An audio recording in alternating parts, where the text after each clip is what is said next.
میں ابو کے ساتھ گھر پر اکیلی رہتی تھی، کبھی کسی مرد سے کوئی تعلق نہیں تھا، پر شادی کی رات شوہر نے بے حیائی کا الزام لگا دیا۔ پھر میرا الٹرا ساؤنڈ کروایا جس میں 4 ماہ کی حاملہ تھی، وہ مجھے طلاق دے کر مائکے چھوڑ گیا۔ میں بہت پریشان تھی، میرے ساتھ کس نے کیا کیا ہوگا۔ پھر آدھی رات کو میرے بستر پر شوہر کے لفظوں نے میرے ہوش اڑا کر رکھ دیے تھے۔ میری جان نکل رہی تھی اور میں دیدے پھیلائے بس اسی کو دیکھے چلی جا رہی تھی، جبکہ وہ غصے میں پیچھے ہوتے مجھے نہ جانے کیا کچھ کہہ رہا تھا۔ اٹھو یہاں سے اور دفع ہو جاؤ میرے کمرے سے باہر۔ میں تو سوچ بھی نہیں سکتا تھا کہ بظاہر شریف نظر آنے والی عورت اس قدر بد کردار اور داغدار بھی ہو سکتی ہے۔ اس کے چیخنے چلانے کی آواز کمرے سے باہر جا رہی تھی اور دھیرے دھیرے میرے پیروں سے جان نکل رہی تھی۔ کچھ ہی لمحوں میں اس کے گھر والے کمرے کا دروازہ بجاتے اندر داخل ہوئے تھے اور وہ غصے میں اپنی ماں سے کہہ رہا تھا کہ آپ نے تو بڑی تعریفیں کی تھی، لڑکی بہت ہی نیک ہے، شریف ہے، بن ماں کی بچی ہے، کبھی گھر سے باہر قدم نہیں نکالا، ذرا کرتوت تو دیکھیں اس کے، کماری نہیں ہے یہ سننا تھا کہ میری ساس کے ماتھے پر بل پڑ گئے۔ وہ کبھی اپنے بیٹے کو دیکھتی تو کبھی مجھے، پھر ایک لمحے میں وہ مجھ تک آئیں اور مجھے بالوں سے پکڑ لیا۔ سچ سچ بتا، یہ سب کیا ہے؟ میرا بیٹا صحیح کہہ رہا ہے کیا؟ ان کے الفاظ میں انگارے جل رہے تھے اور وہ انگارے مجھے اپنی ذات پر محسوس ہو رہے تھے۔ میں نے کچھ نہیں کیا، مجھے نہیں معلوم یہ کیا کہہ رہی ہیں۔ میرے شوہر نے آگے بڑھ کر ایک زوردار تماچا میرے منہ پر لگایا اور کہنے لگا، زیادہ بچی نہ بن، اچھی طرح جان گیا ہوں میں کہ تو کیا گل کھلا کر آئی ہے۔ اماں تم یقین کرو یا نہ کرو لیکن یہ با کردار نہیں ہے۔ وہ فوراً ہی پیچھے ہٹا تھا جبکہ اس کی ماں حیران و پریشان سی کھڑی تھی۔ اور پھر وہ ہوا جس کا میں نے تصور بھی نہیں کیا تھا۔ میرے سسرال والوں نے میرے ماں باپ کو فون کر کے بلا لیا تھا اور میں اپنے باپ کے آگے سر جھکائے شرمسار کھڑی تھی۔ میں نے کبھی سوچا بھی نہیں تھا کہ زندگی میں مجھ جیسی پاکیزہ لڑکی پر ایسا داغ لگے گا۔ میں جو کبھی کسی غیر مرد کو نظر اٹھا کر نہیں دیکھتی تھی، مجھ پر بد کردار ہونے کا بہتان باندھ دیا جائے گا۔ میں اپنے باپ سے نظریں ملانے کے قابل نہیں رہی تھی۔ میرے والد صاحب بھی پتھرائی ہوئی نگاہوں سے مجھے دیکھ رہے تھے۔ یہ لوگ کیا کہہ رہے ہیں؟ نورین کیا کیا ہے تم نے؟ میں نہیں مان سکتا کہ میری بیٹی کچھ غلط کر سکتی ہے۔ میرے والد صاحب کا سر نفی میں ہل رہا تھا اور میرا شوہر طنزیہ مسکراہٹ لیے ان کے سامنے کھڑا تھا۔ کیا لگتا ہے آپ کو آپ کی پیٹھ پیچھے آپ کی بیٹی بہت شرافت سے گھر میں رہتی ہوگی؟ پوچھیں اس سے، اس کا کس کے ساتھ تعلق ہے اور آپ نے کس کی گندگی میرے سر پر تھوپ دی ہے؟ میرے شوہر کا رویہ لمحہ بہ لمحہ بگڑ رہا تھا۔ میرے والد صاحب نے ہاتھ اٹھا کر اسے چپ کروا دیا اور کہنے لگے، خبردار جو ایسی کوئی بھی بات کی، میری بیٹی بہت نیک اور شریف ہے اور میں خود اس بات کا گواہ ہوں۔ پھر بھی اگر تمہاری تسلی نہیں ہوتی تو ہم کسی لیڈی ڈاکٹر کو دکھا لیتے ہیں۔ ضروری نہیں ہے کہ تم جس معیار پر میری بیٹی کو جانچ رہے ہو وہ صحیح بھی ہو۔ میرے والد صاحب کے کہنے پر میری ساس بھی راضی ہو گئی اور کہنے لگی، ہاں ہمیں ڈاکٹر کو دکھا لینا چاہیے۔ اور پھر وہ لوگ مجھے لے کر ہاسپٹل پہنچ گئے۔ ڈاکٹر نے مجھے الٹرا ساؤنڈ کے لیے لٹایا تو میرا دل تیزی سے دھڑکنے لگا۔ میں جانتی تھی میں نے کوئی گناہ نہیں کیا، لیکن اس کے باوجود بھی مجھے ایک پل کا چین نہیں آ رہا تھا۔ ڈاکٹر نے الٹرا ساؤنڈ کی مشین سٹارٹ کی تھی اور دھیرے دھیرے میرے پیٹ پر وہ ایک آلہ گھما رہی تھی اور میں آنکھیں بند کیے اپنی بد نصیبی پر آنسو بہا رہی تھی۔ سالوں بعد میری زندگی میں کوئی خوشی آئی تھی، لیکن وہ بھی بس چند لمحوں کی مہمان ثابت ہوئی تھی۔ چند ہی لمحوں میں میری پوری دنیا اجڑ گئی تھی اور مجھ پر ایسا الزام لگا تھا کہ ہر طرف میرے ہی نام کے چرچے ہو رہے تھے۔ ڈاکٹر نے الٹرا ساؤنڈ مکمل کیا اور پھر مجھے باہر آنے کو کہا۔ وہ اپنے روم میں جا کر بیٹھ گئی اور میں ان کے پیچھے آ گئی۔ ان کے کمرے میں میرا شوہر، میری ساس اور میرے والد صاحب بھی موجود تھے۔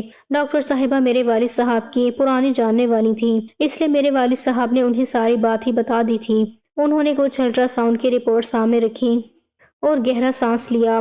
پھر وہ کہنے لگی کہ یہ کہتے ہوئے مجھے خود بھی بہت شرمندگی ہو رہی ہے سجاد صاحب، لیکن آپ کے داماد کا الزام ٹھیک ہے، آپ کی بیٹی با کردار نہیں ہے بلکہ حاملہ ہے۔ یہ سننا تھا کہ میرے قدموں تلے سے تو زمین ہی نکل گئی تھی، جبکہ میرے والد صاحب وہ اپنی جگہ سکتے میں آ گئے تھے اور میرا شوہر جو کچھ دیر پہلے ہی میرا شوہر بنا تھا زور سے ہنسا تھا۔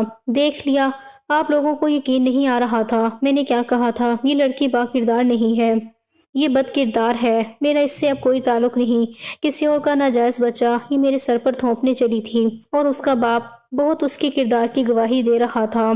اب خود ہی سنبھالیں اپنی بیٹی کو، میں اسے طلاق دیتا ہوں، طلاق دیتا ہوں، طلاق دیتا ہوں۔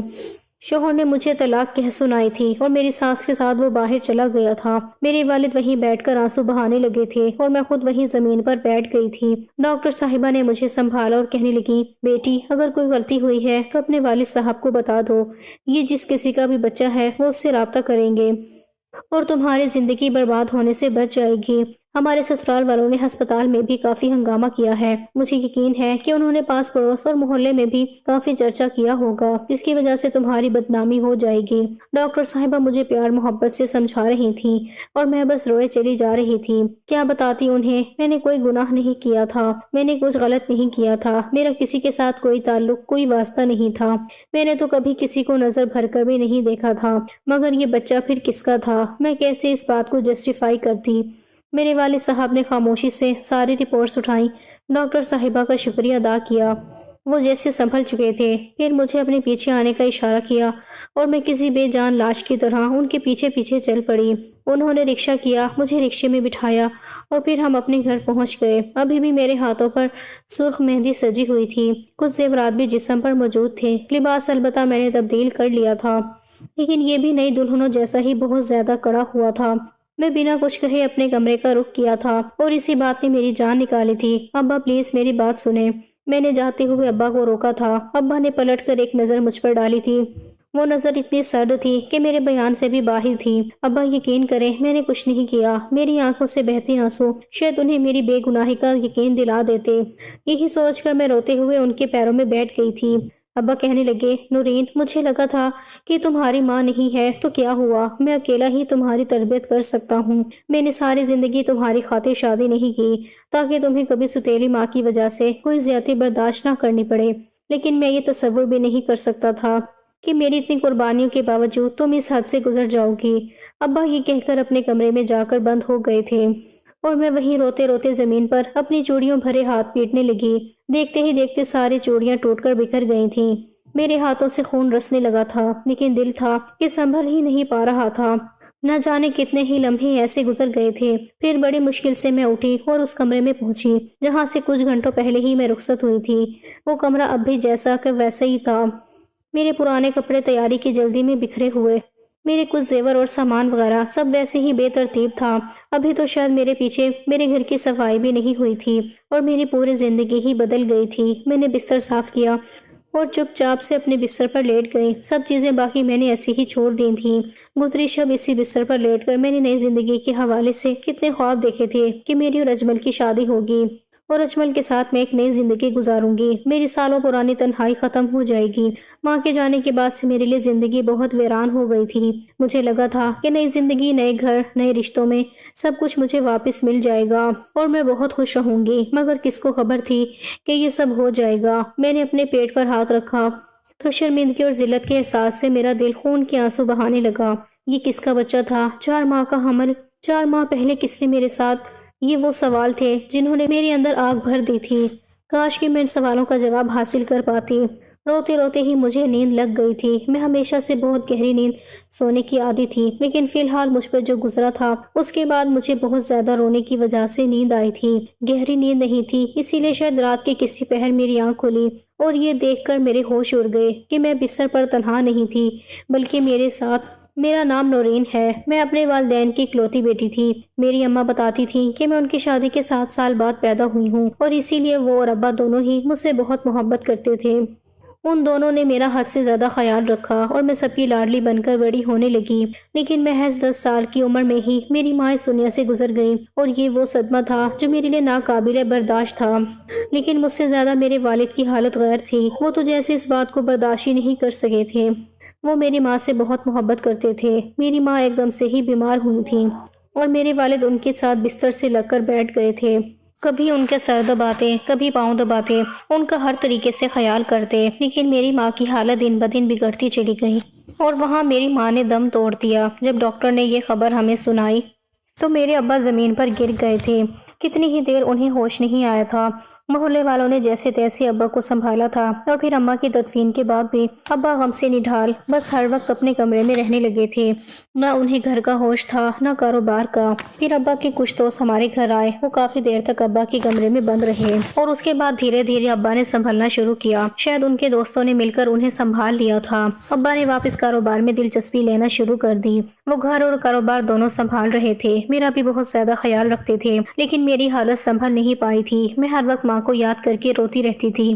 ابا مجھے گھمانے پھرانے لے جاتے، مجھے چیزیں دلاتے، میرے ساتھ شاپنگ کرتے۔ انہوں نے مجھے بہت اچھے اسکول میں پڑھانا بھی شروع کر دیا تھا۔ پھر کچھ رشتہ دار ہمارے گھر آئے، انہوں نے ابا پر دوسری شادی کے لیے دباؤ ڈالا، لیکن ابا نے صاف انکار کر دیا۔ کہنے لگے جب تک نورین کی ذمہ داری میرے کندھوں پر ہے میں دوسری شادی نہیں کروں گا۔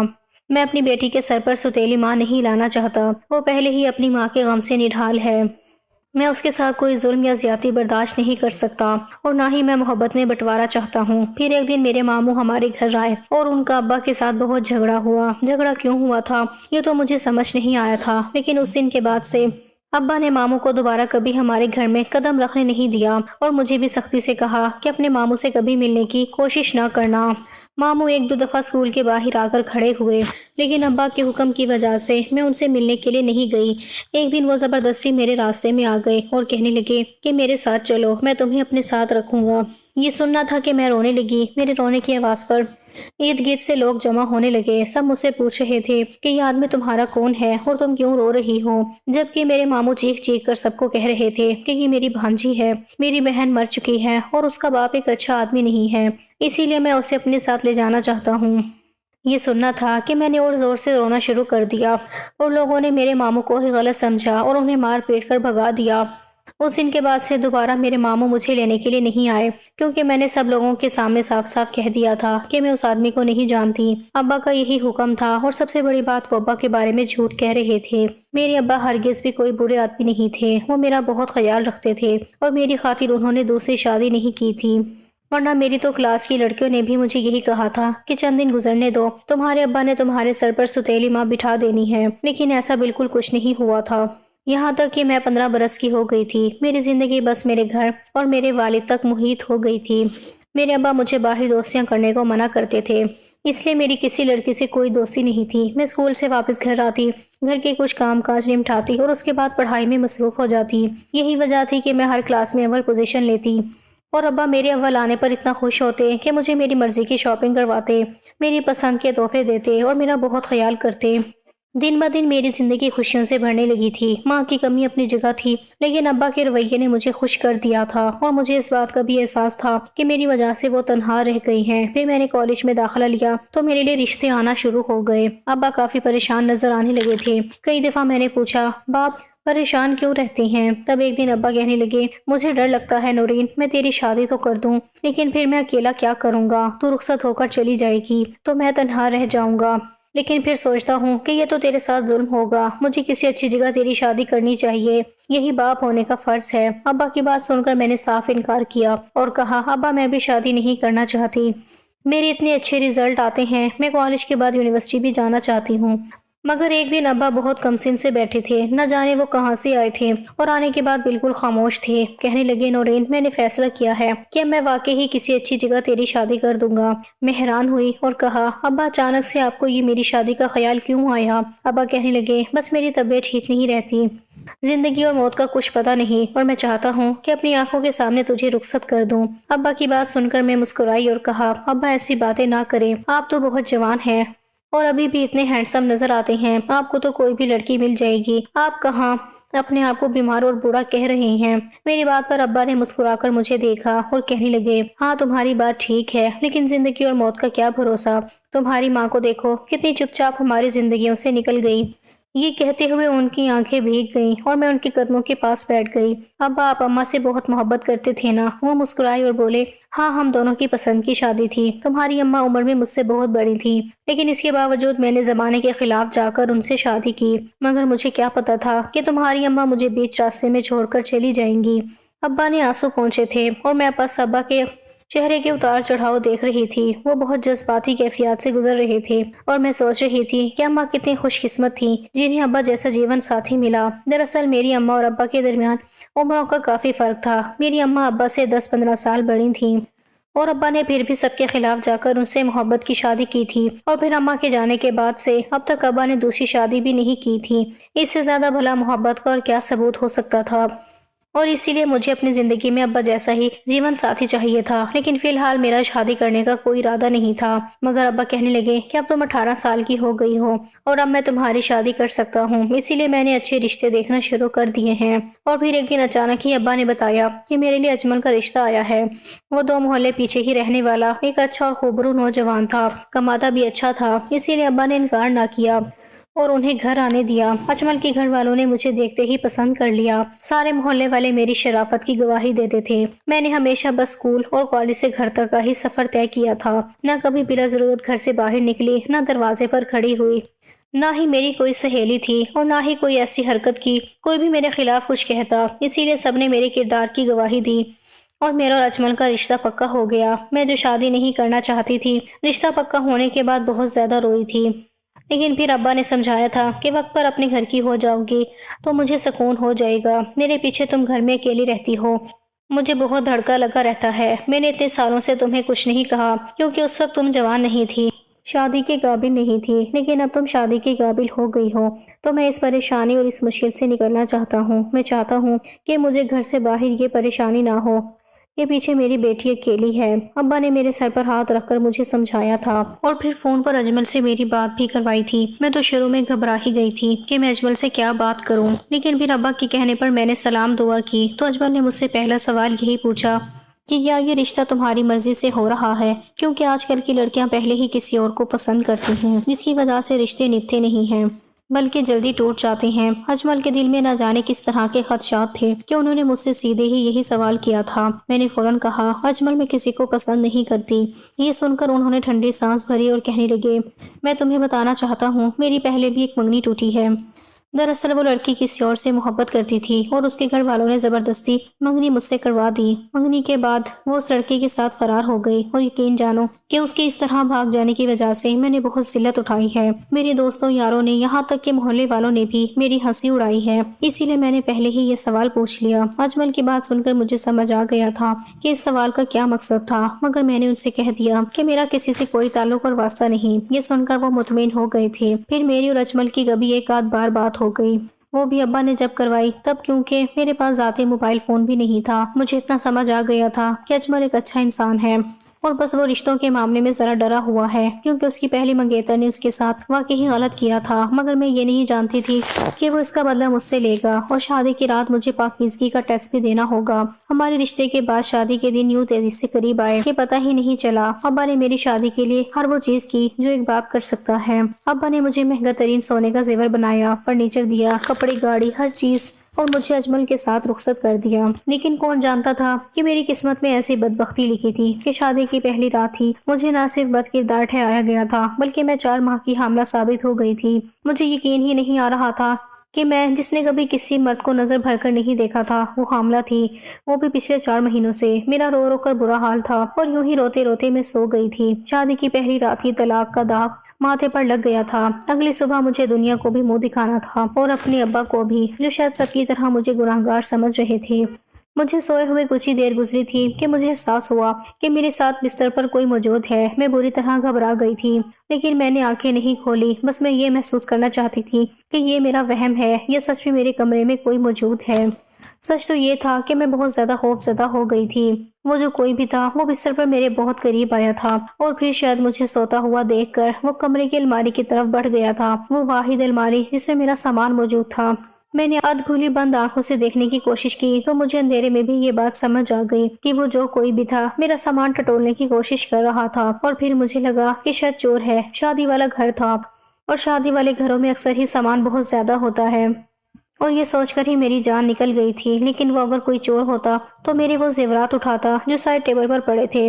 الماری میں تو محض چند کپڑے اور اماں کی کچھ پرانی یادیں موجود تھیں۔ کچھ دیر بعد وہ شخص کمرے سے باہر نکل کر جانے لگا اور باہر صحن میں موجود زیرو کے بلب میں مجھے اس کا چہرہ دکھائی دیا اور میرے ہوش اڑ گئے کیونکہ وہ کوئی اور نہیں بلکہ میرے ابا تھے، جو نہ جانے کیوں میرے کمرے میں آئے تھے اور میری الماری میں گھسے تھے۔ ابا کے جانے کے بعد میں دبے قدموں اٹھی اور میں نے الماری کھولی تو دیکھا کہ کپڑوں کی وہ پوٹلی جو اماں کی تھی اور جس میں اماں کا کچھ ضروری سامان میں نے یادوں کے طور پر رکھا تھا، وہ اوپر کی طرف رکھی تھی، جبکہ وہ پوٹلی میں ہمیشہ پیچھے رکھتی تھی۔ یقیناً ابا نے وہ پوٹلی کھولی تھی۔ مجھے لگا کہ شاید اماں کی یاد میں کھولی ہوگی۔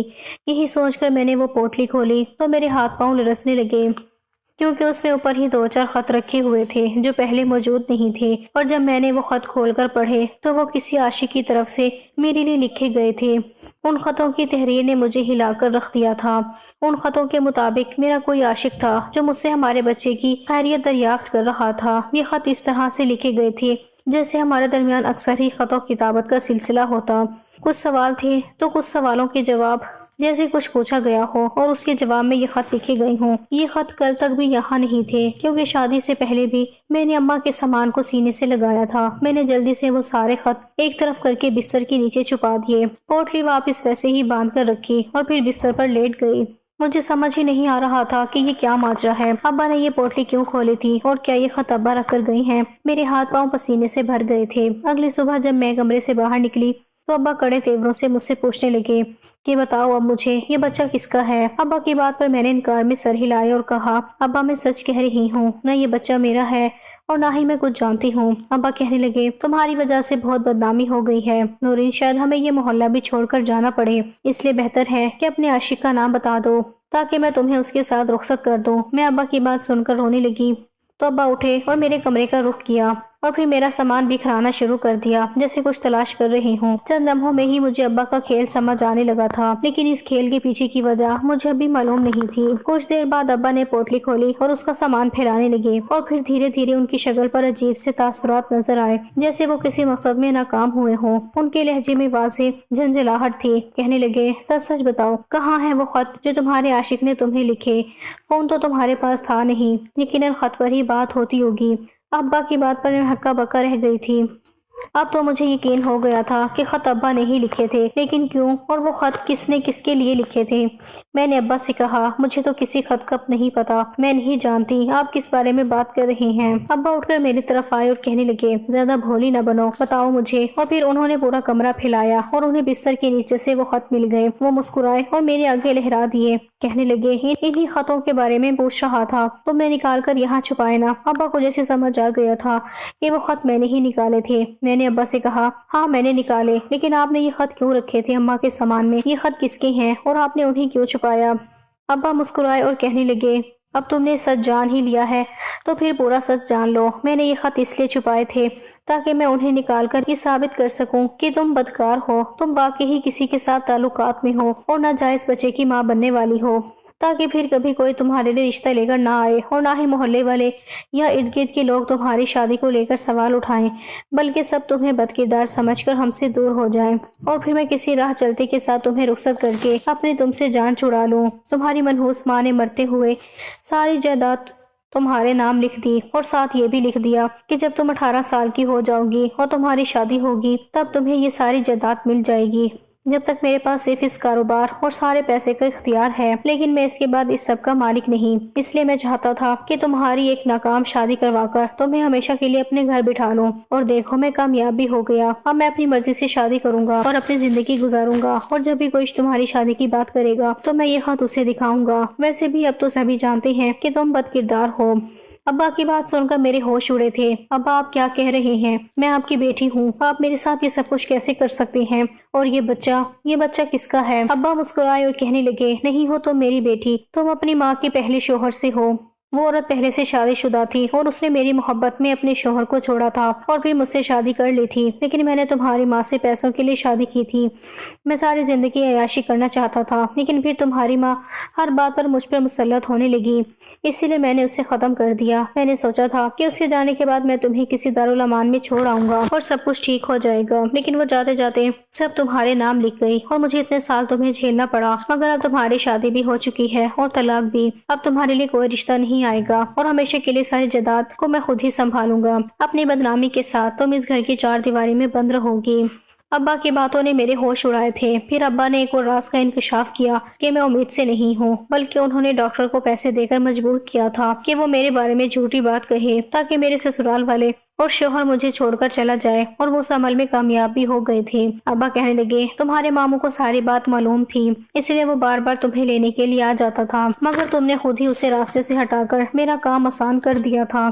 اب تم اس گھر میں سڑتی رہو گی اور میں عیش کروں گا۔ ابا نے سارا منصوبہ میرے آگے رکھا تھا اور میں وہیں زمین پر بیٹھتی چلی گئی تھی۔ نہ میں حاملہ تھی، نہ بدکار، بلکہ میرا باپ بد کردار تھا۔ ابا مجھے گھر میں چھوڑ کر باہر نکل گیا تھا اور میرے پاس آنسو بہانے کے سوا کوئی راستہ نہیں بچا تھا۔ ایک ساتھ مجھ سے سارے رشتے چھن گئے تھے۔ میرا وہ باپ جسے میں اپنی زندگی کا سب سے اہم شخص مانتی تھی، وہی میرا سگا باپ نہیں تھا۔ اسی نے میرے ساتھ یہ کھیل کھیلا تھا۔ میرا شوہر جسے میں نے اپنی زندگی سونپنی چاہی تھی، وہی مجھ پر اعتبار نہیں کر سکا تھا، اور ماموں انہیں تو میں نے خود اپنی زندگی سے نکالا تھا۔